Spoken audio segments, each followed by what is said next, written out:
So in 1942, Gandhi stood before the people and said, "Do or die. We shall either free India or die in the attempt."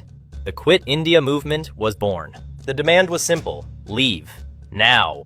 Britain's response was also simple: no. Also, you're all arrested. Within 24 hours, Gandhi, Nehru, and the entire Congress leadership were in prison. Britain declared martial law. Soldiers fired on crowds. Over 100,000 people were arrested, and thousands were killed.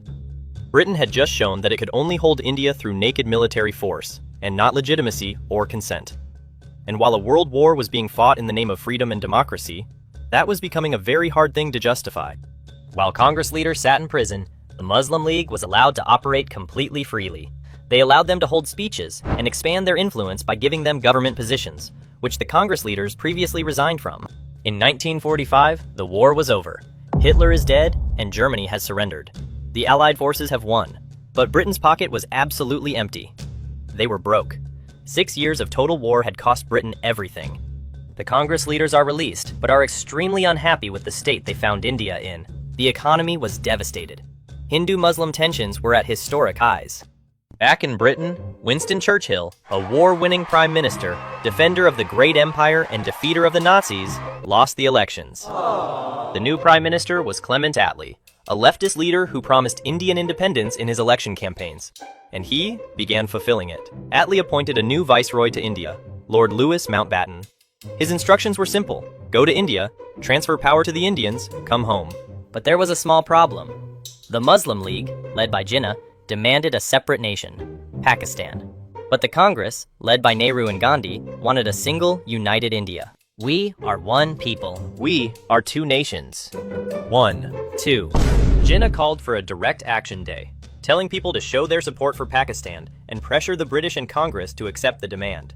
However, this led to massive violence between Hindus and Muslims, resulting in more communal violence. Mountbatten was supposed to finalize independence by June 1948, but communal violence was already erupting across India. He wanted out as soon as possible, as India was at the brink of civil war. He moved the independence date to August 1947, and partition was decided as the last viable option. Here's a guy named Radcliffe. He's never been to India, and he has 5 weeks to draw a line on a map. 5 weeks? I don't know, man. That's very little time. Just draw the line, man. We have a boat to catch. On August 14th, Pakistan became independent, and India on August 15th. 90 years of struggle, sacrifice, imprisonment was finally over. India was free. And then, the border was announced. People woke up the morning after independence and discovered that the village they'd lived in their entire lives was now in a different country. Regions which had both Hindu and Muslim population were now divided by a national border. Muslims and Hindus found themselves on the wrong side of the border. What followed was one of the largest and most violent mass migrations in human history. 10 to 20 million people abandoned their homes in weeks. Violence erupted between communities.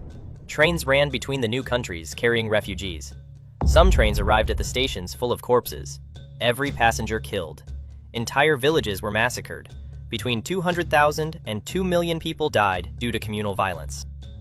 Nearly 2 centuries of British dominance come to an end. In today's money, it's estimated that the British looted about $45 trillion from India. They directly contributed to the deaths of more than 100 million Indians. The partition of India was one of the greatest human catastrophes of the 20th century. Both India and Pakistan are still fighting over territory even today.